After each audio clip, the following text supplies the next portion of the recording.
হয়ে যায়। আমি ১ কেজি আঙ্গুর খেয়ে ফেলতাম। কম্পিউটারে বসেছি, দেখা যাচ্ছে যে ৳৫০০ র আঙ্গুর ৳১০০ য় পাওয়া যাচ্ছে। তাহলে কম পয়সায় একটু খাই, মজা লাগে। কিন্তু স্যার যে স্যার আতউল স্যার তিনি মারা গেছেন। তিনি বললেন যে বিষ হয়ে যাবে। আসলেই পরবর্তী সময়ে দেখলাম মেডিকেল সায়েন্স নিয়ে কাজ করার কারণে যে এত বেশি আঙ্গুর খেলাম যে সেটা বিষ হয়ে যেতে পারে। তো প্রকৃতির কিছু নিয়ম আছে, আল্লাহর কিছু নিয়ম আছে যে বাতাস এত বেশি শক্তিশালী, কোনো কিছু এত শক্তিশালী না। সেই বাতাস আমরা দেখতে পাই না। অক্সিজেন নিই। প্রতি সেকেন্ডে আমরা অক্সিজেন নিই, কার্বন মনোক্সাইড বের করি, কিন্তু আমরা দেখতে পাই না। কিন্তু আমি নিচ্ছি বুঝতে পারছি বা অন্যরা নিচ্ছে আমরা অনুধাবন করতে পারি।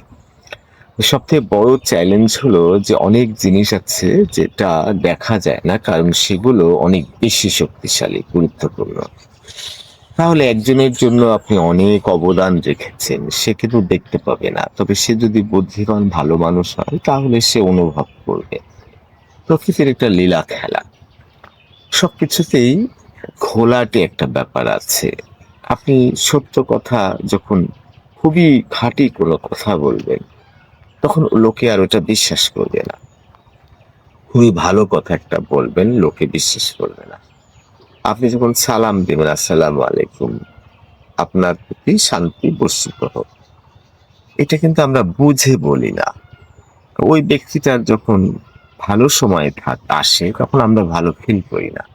যখন তার কোনো কৃতিত্ব আমরা দেখি তখন ভালো ফিল করি না। আমাদের মধ্যে একটা দ্বন্দ্ব আছে যে আমার থেকেও বেশি ভালো হলো।